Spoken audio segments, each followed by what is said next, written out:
tarde, pessoal, bom dia, boa noite.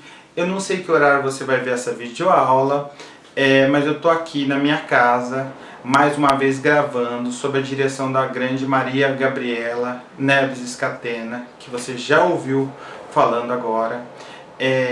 A videoaula de hoje é sobre a Revolução Francesa. A Revolução Francesa aconteceu entre 1789 e 1799. A Revolução Francesa é um evento histórico muito longo e de uma influência diante da história mundial impressionante. Por isso, eu vou gravar duas videoaulas sobre a Revolução Francesa. Uma primeira parte, que é essa, e uma segunda parte que ficará para a semana que vem. Bom, antes de começar a falar sobre a Revolução Francesa, eu tenho que te explicar o cenário que fez a Revolução Francesa acontecer. Então a primeira coisa é, a economia francesa estava em ruínas, tá? Então, ao longo do século XVIII, a economia francesa foi piorando muito, tá? Várias vezes, em vários momentos, você tem um problema de produtividade agrícola. Além disso, você tem uma nobreza e o Estado francês extremamente caros, gasta-se muito e se arrecada muito pouco. Então o Estado francês, ele é um Estado que é deficitário. Quer dizer o que deficitário? Deficitário quer dizer que ele gasta mais do que ele recebe. Você sabe que todos os governos do planeta Terra, eles ganham dinheiro através dos impostos. Mas se esse governo gastar mais do que ele ganha, ele vai ficar devendo, como todos nós. Tá? Então você tem que pensar a economia de um país mais ou menos como a economia da sua casa, da sua família. Se a sua família receber menos do que ela gasta no mês, no final do mês ela está devendo alguma coisa para alguém. O Estado francês, ao longo dos anos, ele foi devendo mais do que ele ganhava. Tá? Então, como é que o rei da França tentou resolver esse problema? O rei da França era o Luís XVI, tá? E ele queria aumentar os impostos.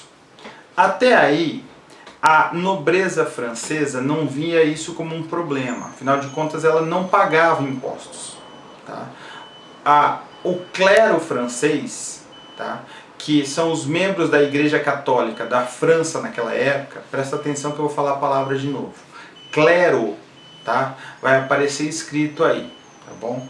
O clero francês também não pagava impostos, então eles também não se opunham a isso, mas 96% da população francesa, formada por o povo pobre, camponeses, artesãos e a burguesia, que eram os ricos comerciantes, eles vão se opor a isso. E aí nós temos um problema. Então o que o rei da França propõe como solução para isso tudo? Ele resolve chamar aquilo que nós chamamos de Estados Gerais. Tá? Ele quer fazer um congresso, juntando alguns membros do clero, que é chamado de primeiro estado, alguns membros da nobreza, que é chamado de segundo estado, e alguns membros do que seria a burguesia e do povo, que seria o terceiro estado. Na prática, quem frequenta esse tipo de lugar é só a burguesia e nunca o povo. Tá? Mas a burguesia tem interesses muito fortes junto com o povo nesse momento. Ela sabe que se aumentar os impostos, ela também vai ter que pagar. Então o rei francês, ele propõe que se aumente os impostos. Só que para isso tem que haver uma votação. Então o primeiro estado, que são os membros do clero, o segundo estado, que é o membro da nobreza, e o terceiro estado tem que apoiar o rei. O primeiro e o segundo estados, o clero e a nobreza, falam, não, beleza, cobra aí, rei. Afinal de contas eu não pago mesmo. Só que o terceiro estado, que é a burguesia e o povo, ele não quer pagar. Lógico que não. Quem quer pagar impostos? Né? Ninguém quer nunca pagar impostos. Então começa uma briga muito grande. E a briga, inclusive, começa antes de haver qualquer decisão, qualquer proposta do rei. Por quê? Porque o terceiro estado ele é muito numeroso. Então ele quer que a votação lá nos estados gerais, na reunião que eles estão fazendo, seja por número de participantes, todo mundo tem a mesma voz. Enquanto os outros, a nobreza e o clero, eles querem que cada grupo desses dê sua própria opinião. Então, que o clero como um todo tenha um voto, que a nobreza como um todo tenha outro voto e que todo o terceiro estado tenha só um voto, todo mundo junto. Porque assim eles sabem que eles ganham a votação. Só que nessa bagunça, nessa balbúrdia, o terceiro estado sai de lá, fala que vai fazer uma assembleia, tá, nacional, só eles, que eles não reconhecem mais a autoridade do rei naquele momento e que eles querem fazer uma constituição nacional. Você que ainda não sabe, eu vou te dizer uma coisa. A palavra constituição, ela é fundamental. Constituição é o conjunto de leis mais importantes de um país, de qualquer país, até hoje.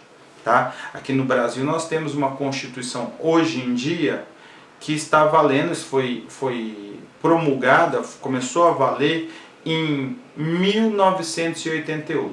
Mas naquela época, na França, a burguesia e o povo resolveu fazer uma Constituição. E o que isso tem de tão alarmante? Porque essa Constituição seria algo que até o rei deveria ter que obedecer. Deu para entender? O rei, se num primeiro momento ele pode fazer o que ele quiser, a partir do momento que tem uma Constituição ele não pode fazer o que ele quiser. E isso não era visto naquela época como algo normal.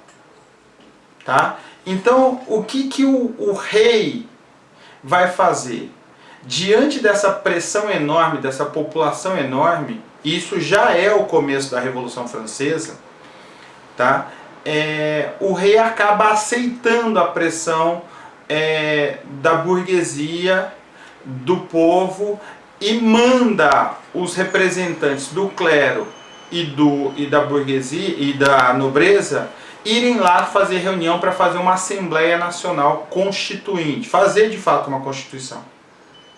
Só que as coisas saem do controle. A população já não quer só mais isso, a população também quer que os presos políticos sejam libertados, sejam soltos. Então eles invadem uma cadeia chamada Bastilha, tá? Que lá na França eles chamam até hoje de queda da Bastilha, é o momento em que essa prisão política é invadida e todo mundo que está lá dentro é solto. Professor, mas por que eles queriam soltar os presos? Você deve estar se perguntando. É porque esses presos não eram presos normais, pessoas que roubaram, mataram, nada disso. Essas pessoas só estavam lá porque tinham criticado o governo do rei. Tinham escrito coisas contra o rei. Porque elas tinham ideias que a gente já viu, chamadas de ideias iluministas.